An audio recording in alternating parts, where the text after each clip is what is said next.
right, welcome back to the Educated Idiots podcast, here live from Studio 60, unofficially sponsored today by Simmons Mattress Company. Our mattresses may not give you a good night of sleep, but if you prefer streetwalkers, they prefer Simmons. I'm Doug Wilkinson, the Smithers to the Mr. Burns that sits on my left, Dan Hensing. Say hello, Dan. Hello. All right, let's jump right in. Brought to you by Safeless Protection Pills. When using a Simmons mattress, trust your body with Safeless. Dan, what do we need to know? Pluto is smaller than Russia. I read that. Wow. I don't know how you can... Pluto's round. Yeah. I'm guessing. Did they flatten it out? I don't know. But when I read it, caught my attention. And when I told you, your eyebrows went up. They did indeed. Too bad we don't have video today. Yeah. Sorry, everybody. Is Pluto still a planet? Yes. No. I don't know. I think they somehow decommissioned it years ago or something. I don't know how you would oh, sorry, you're not a planet anymore. I don't know who makes that call. It's probably some nerd in glasses sitting behind a cubicle. Yeah. Okay. That's my need to know. Russia's big. Oh, it is big. I mean, that makes sense to me, I guess. And I You knew ever been Pluto there? was small. Yeah, I'm a big fan of. We're big in Russia. You didn't know that? We have a large collection of people. I think if we went there, I have a feeling that some guy named Serg would probably have my kneecaps busted within an hour. I don't think they like sarcasm. Serg. Yeah, I don't know. That sounds Russian, doesn't it? It does. Yeah. So does Boris. Boris Yeltsin. Yeah, I don't think sarcasm goes over well in a place where the dogs eat better than the people. In That's Russia? just what I thought, yeah. In Russia, they wait in line for bread for 4 days. Yeah. If someone waited in line for bread for 4 days, I want them to say, "Hey, have you had the bread? It's really good." You know what that is? That's a callback because I talked about it earlier in the show. Yeah, Just see if people were paying attention. John Panette said in 1996. Yeah, I remember that from early on. We were talking about favorite comedians. Nice. I was like, I brought heard it this back. before. Look at Refresh it. you going back. If If you haven't seen the famous comedians one, it's a goodie. All right, Dan, we're sticking with you, man. It's a goodie. All right. Hey, we're sticking with you. Pet peeve. I'm intrigued today. This is a weird pet peeve. And the pet peeve is... By nature, aren't all pet peeves weird? Kinda. I mean, yeah. just because it differs from person to person, but Have I talked about ketchup? Not to me. This is brand new. Brand new? My pet peeve is ketchup. Or maybe it's a phobia. I don't know. It's just, I can't stand ketchup. And I just hate it. It's the worst thing in the world. If you ever want to hear me scream like a little girl, just chase me with a bottle of ketchup. Oh, I've got issues. Some people have issues with height, going high places. Some people have going over a bridge. I've heard that one recently. Yeah, sure. My daughter hates going over bridges. Oh, okay. I'm like, okay, what do you know? Deep river. But then I thought that was really weird that she has a phobia about bridges. But then my phobia is ketchup. I can't even have it near me. The smell, the look, the taste of cotton. No, I'm just kidding. I got you singing now. Were you assaulted by a vegetable sexually as a child or what? I mean, that is. I hope so. No, I'm just. I can't even tell you how much I hate it. If ketchup gets anywhere near any of my food, I about have a meltdown. So, what's your go-to condiment then? Salt? I mean, not mustard? No. Barbecue sauce? Yes. Okay, you're okay with that. Which really is probably a form of ketchup. It probably is. It's a little tangier. But you're at ranch? No. I mean, who does? I mean, you No might have ranch. missed out on that. My era was on the back end of putting ranch on lots. I've seen people drink ranch. That's really disgusting. One sordid, awful evening that ended sometime in the early a.m. I watched some guy shotgun ranch it was whiskey, and it was interesting. I know you're out there listening, but I'm going to leave your name off the record on this one. You're welcome. But yeah, I've watched some So that's shotgun my pet peeve or phobia is ketchup. Man. And then people, to fast forward it into pet peeve, people think they can just change you. We'll just put it on your fries. I'm like, no, you're not hey, let's just... Like you were afraid of snakes. Heights, Somebody wouldn't show up with an anaconda and be like, pet it. Just pet it. It won't. It just hisses. So have the various women in your life tried to get you over that? So various women. Well, I'm trying to I'm not trying to make you sound like Coltrane or something like that. I'm just trying to say. Just have they, tried to break you of the habit? Or once I shaved the mustache and got rid of the robe. I love the Coltrane reference too, because that's reaching for me. That's going way deep, and so half of our audience is gonna be like, I need a GTS They immediately. need to sit with a computer. So have the While at a computer. the point here being, have they tried? Like, obviously, some people have tried to. Yeah, break the and I habit. understand the beef burgers have ketchup in it, and I'm not happy about that. But it better have a lot of brown sugar to just cover that up. Man, Yeah, I can't even make beef burgers because ketchup is involved. Because- I know it is. wow, that's a first. I'm making a face right now. You can't see it, but I'm making a face. That's how much. It's pleasant. I can't talk about it anymore. Let's next topic. The next topic. All right. All right. As we move on, we have a new segment here. I am a big fan of top 10 lists. Who doesn't love a good top 10? Mm-hmm. I know. And so here's today's. This is coming on the heels of our moon landing talk in episode 9 on conspiracy theories. This is the top 10 conspiracy theories according to a coalition online called Cha-Cha.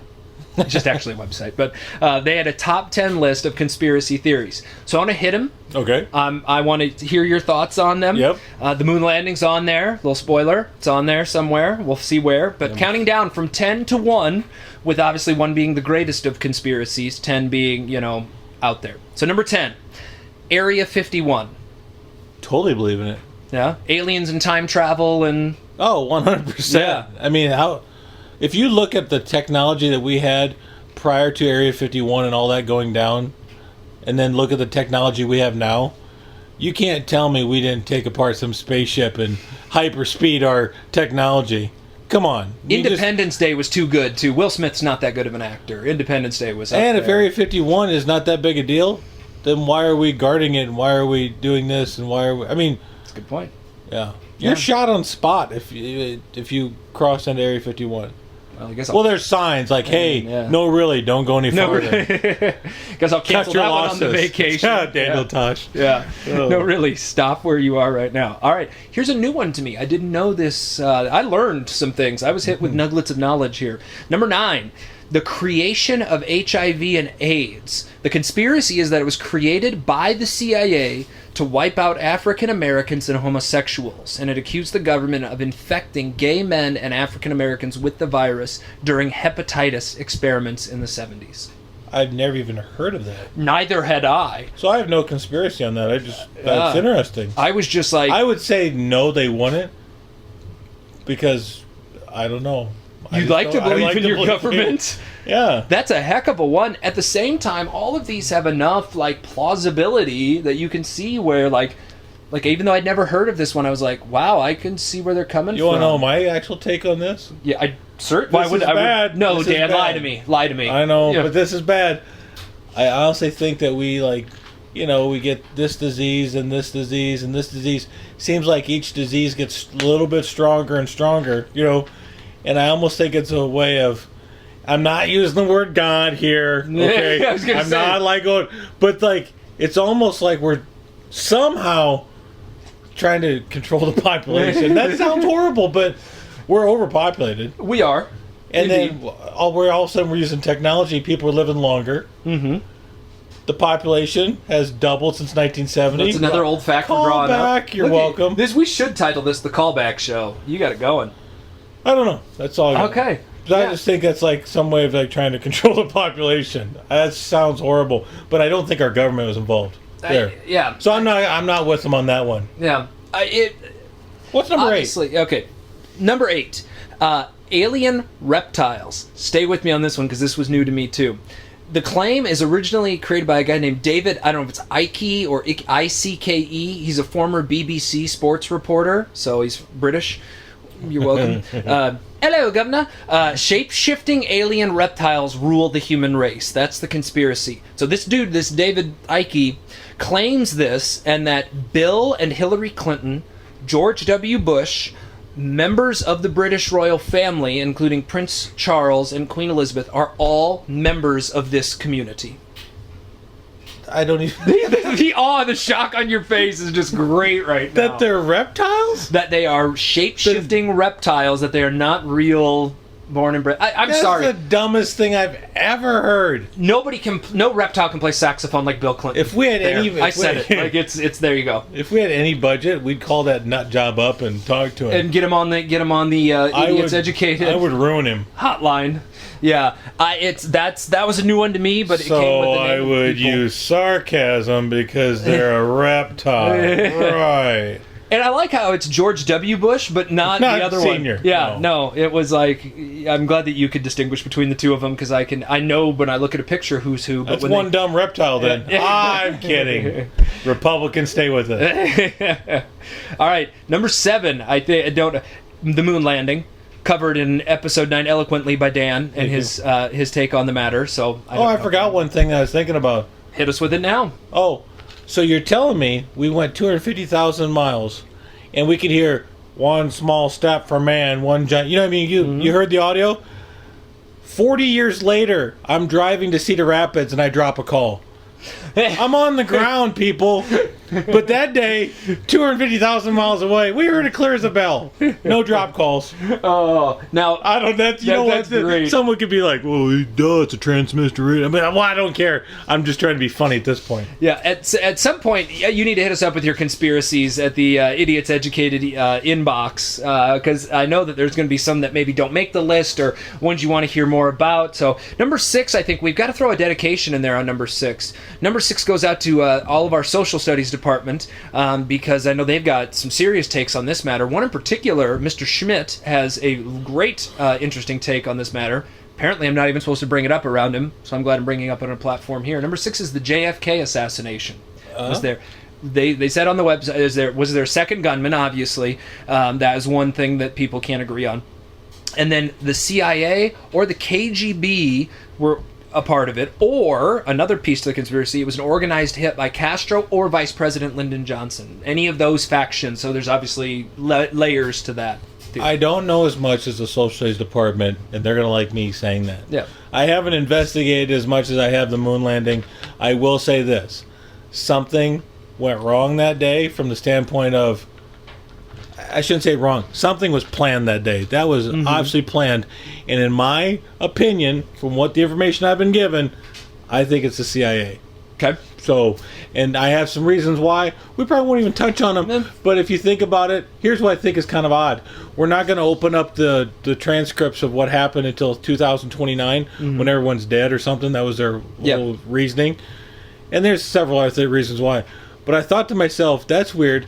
George Bush Sr. was in the CIA, like one of the top guys at the time. How would that have affected him and his son's presidency if the information would have came out earlier? Yeah. Now, if it would have came out and there's nothing, it's not a big deal. Sure. But I'm sorry. If it was nothing, why hasn't it come out? Why hasn't it come out? And then I think they might postpone it because I think George Bush's grandson, Jeb's son, I think is going to make some type of run for office. If that's the case, mark my word, they'll move it back a few more years. Yeah. The really good book is actually written by Bill O'Reilly, and I'm not really a big O'Reilly fan, but it's called Killing Kennedy. He also wrote one called Killing Lincoln. I read both of them, and it was a really interesting take. And he said from this, I know that I'm dealing with what has been released. Like, he goes, it's not to say that some other stuff out there. He goes, but my book is purely based on what has been released. It wasn't even an opinion thing. It was more just it's like basically arranging all of the facts in this massive book. And what they know about fact and how it went down. And it did designate a section in there talking about potential, like, other, contributing factors. But it wasn't based on... It was actually, for a guy who's as politically charged as Bill O'Reilly, both of those books were pretty much void of political thought. They were just... Wow. They were actual, just historical artifacts. And that's probably what they've been praised by both sides of the political landscape quite a bit for that very reason. You use the word political landscape for that term. Yeah, well, good for you. All right, what's the next one? Number 5, Princess Diana's death blamed the British intelligence for putting the plan in motion for this to happen. And I remember that was when I was 15. It was 1997. Sorry.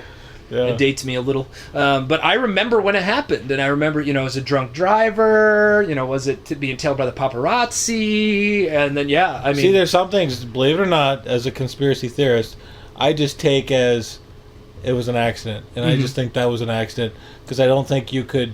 It's a lot hard to stage that. So it's really hard to stage that at that kind of speed and just things go wrong.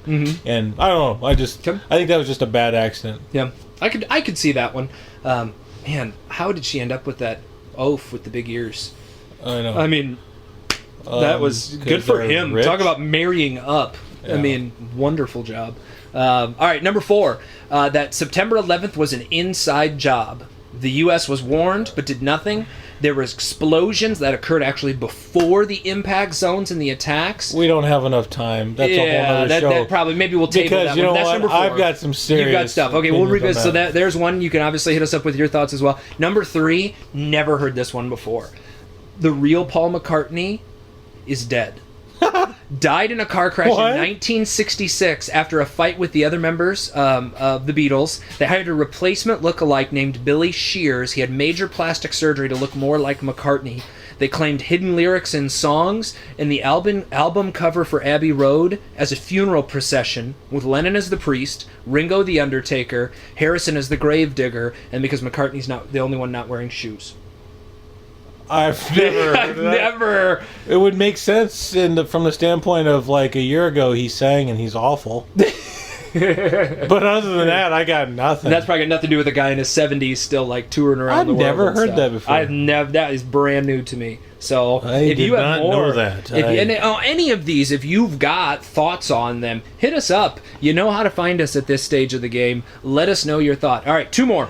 Number 2, secret societies like the Illuminati and the Freemasons control the world, and they're trying to create a new world order in which would involve a totalitarian one-world government. And my question is this. In this new world order, would McDonald's still exist? Because if it does, I'm fine. Like, I'll be good. Give me a McDouble, and you guys shoot nukes at each other, and we'll be fine.